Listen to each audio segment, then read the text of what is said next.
U bë promovimi i librit Tradita muzikore në Gjakove, autorit Behar Arllati.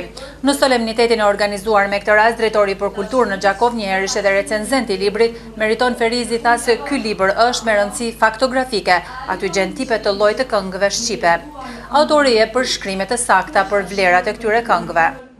Vepra është ndarë në 2 pjesë apo vëllime dhe në vëllimin e parë autori pasqyron rrethonat që kur ka nisur zhvillimet muzikore, pastaj formacionet muzikore, stili muzikimi gjakovar, tipet e llojet folklorike të këngëve qytetare e tjera.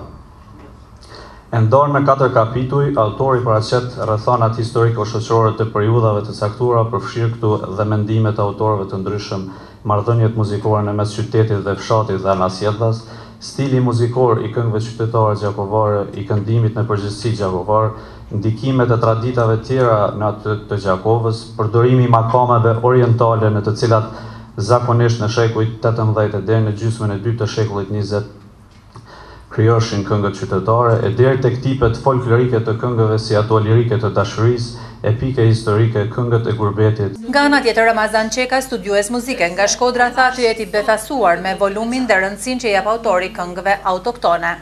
Ai merr në analizë muzikën e tyre, poezinë dhe interpretimin, duke u munduar që veprimtarinë e tyre ta analizojë në kohë dhe periudha të caktuara.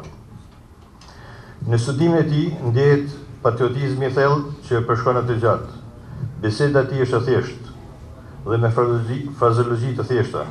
Zoti Arllati e nis së pari duke thelluar dijen ndaj paraardhësve të vet për të ardhur pastaj tek bashkëkohësit e vet, dhe këtë e bën në mënyrë shumë shkencore dhe të pasur nga ana bibliografike dhe historike. Vetë autori tha se është prezantuar një gjë e vogël nga ajo që ka mbledhur. Është puna 25 vjeçare që do ata prej fillimit gushtit vitit 1990 ata kur komunizmi mbledh materiale nga më të ndryshme. Këto janë paraqitur vetëm 15 deri në 20% ato materialeve që i mbledh me kohë. Edhe kjo është një mund, materialet natyrisht janë selektu, janë seleksionu, janë përpunu dhe kanë dalë këtu të vërtetume, domethënë jo si që janë marrë. Në ceremoninë e promovimit folën edhe këngëtarë njohës të muzikës shqipe nga të gjitha trojet ku jetojnë shqiptarët e Moxher.